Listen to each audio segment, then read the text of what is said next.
What was the last book you read? Of Mice and Men in Class. Okay, what did you think of that book? I thought it was interesting. It was hard to understand in the beginning, but then once we watched the film, it was easy to follow. That's an interesting point you make, because it's sometimes with, for example, like Shakespeare stuff, you see a lot of films adapted, and does it make it easier to understand a book when you see a film as well? Yeah, but then saying that, I thought the book was better in Of Mice and Men than in the film. Why is that? Why do you think the book was better? Because in the book it created more like tension, and when it said things in the book, it didn't actually happen in the film. It was a bit short. It was like much shorter, so like main points weren't very main. If that made sense.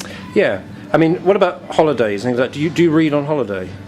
Yeah, I always have fun for like the plane and stuff. So on holiday, what's the type of book you would read on holiday? Well, on my last holiday, I read the Twilight Saga. Yeah, of all the Twilight books. So to very old people, tell us about the Twilight Saga. Oh, the reason I liked it is because I liked the book, and people, when I watched the films, the Twilight films, people was like, "Oh, the book's better."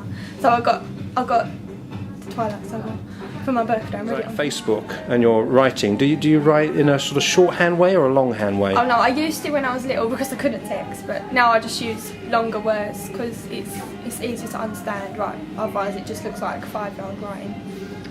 And I guess you must be. Are you in front of the computer a lot?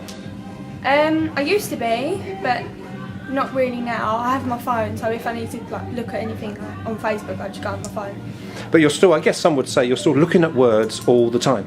Yeah, because they're everywhere, and everyone says them. Ross, what's again for yourself? What's a book you recently read? Last book I read was Of Mice and Men in Class. Enjoy it? Yeah, it's good. Was it? Why did you enjoy that book? I enjoyed it because there's a lot of twists and turns in it, and the storyline was pretty good, and the ending was. And when you read that book and you enjoyed it, would you not maybe in future years read more John Steinbeck or more American novels? Yeah, maybe, yeah, because I'm into reading sometimes, but I don't get much time to read. So. When we spoke to Holly, she sort of wanted to see Of Mice and Men on film and in the book so she could compare and contrast. Do you often feel the same? Yeah, I like to see them both in film and book because sometimes they have differences, and for Mice and Men I think the book was definitely better because as Holly said, the film was shorter and the storyline wasn't as good. And what about yourself as when you're writing, you're working in class? How are you learning? Are you a good writer? Are you a good essay writer? Yeah, I'm alright. Not too bad.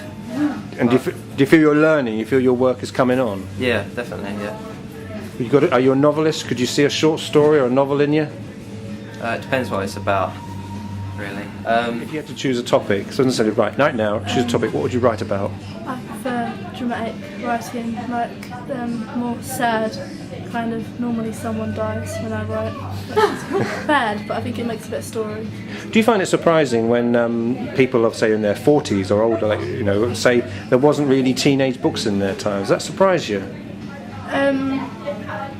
Yeah, I guess, because their books are kind of old and quite boring the way they write. I think writers now have a better way of kind of putting across words into text than they did back then, I think. And what have you been reading recently?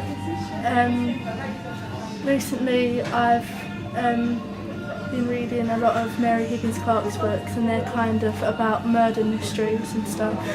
So, yeah. Is she good? Yeah, she's good. Why is she good? Because she's really good at kind of descriptive writing, and then she creates tension in books, like when you're not watching something, so like the writing creates tension. Excellent. And what's your surname? Lauren Clark. Spelled? C-L-A-R-K. Lovely. And Ross, your surname is? Langston. L-A-N-G-S-T-O-N. Gotcha.